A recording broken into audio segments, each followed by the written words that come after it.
राहुल भैया, ये क्या महाराष्ट्र का वड़ा पाव खा रहे हो?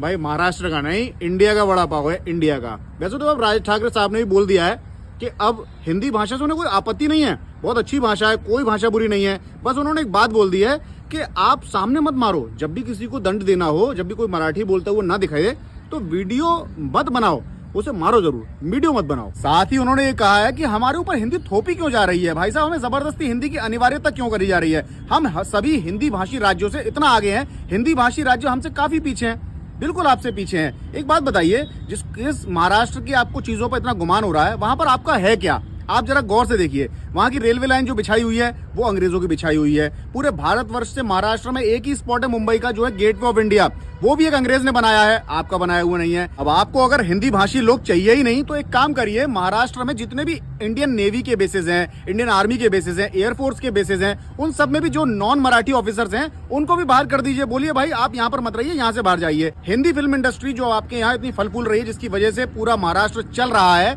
उस हिंदी फिल्म इंडस्ट्री को भी बोलिए कि आप भी यहाँ से बाहर निकलिए, हम सिर्फ मराठी फिल्में बनाएंगे। छत्रपति शिवाजी महाराज और छत्रपति संभाजी महाराज के ऊपर बनने वाली अलग अलग फिल्में, आज जैसे कि छावा एक मूवी आई थी, बहुत सुपर हिट हुई, पूरे इंडिया में उसे पैन इंडिया रिलीज करा गया, अलग अलग भाषाओं में, तमिल, तेलुगु, हिंदी, उनमें रिलीज ना करके सिर्फ मराठी में उसको लेके आइए ना। बाकी भाषाओं का आप योगदान क्यों चाह रहे हैं? और अभी भी आंदोलन करना बाकी रह गया तो एक काम करो, जितने भी नेशनलाइज्ड बैंक हैं उनके हेडक्वार्टर्स हैं वो मुंबई में हैं, उनको भी बाहर कर दो। सच तो यह है कि महाराष्ट्र एक सुदृढ़ राज्य है, लेकिन उस महाराष्ट्र के कुछ लोगों को एक वहम हो गया है कि हमारा महाराष्ट्र जो है समूचे राष्ट्र से सबसे बड़ा हो गया है। ऐसा बिल्कुल भी नहीं है भाई, महाराष्ट्र सिर्फ एक स्टेट है, जैसे कि उत्तर प्रदेश, बिहार, पश्चिम बंगाल, बाकी सारे राज्य हैं, वैसे ही महाराष्ट्र भी एक राज्य है जो इंडिया के अंदर आते हैं, इंडिया उनके अंदर नहीं आता है। कुछ चंद लोगों की बेवकूफी की वजह से मराठी लोग जो बाहर जॉब कर रहे थे उनको भी अब परेशानियों का सामना करना पड़ रहा है। आपके सामने प्रमाण ये देखिए। भोजपुरी क्यों नहीं जानते? भोजपुरी नहीं जानते। क्यों नहीं जानते भोजपुरी?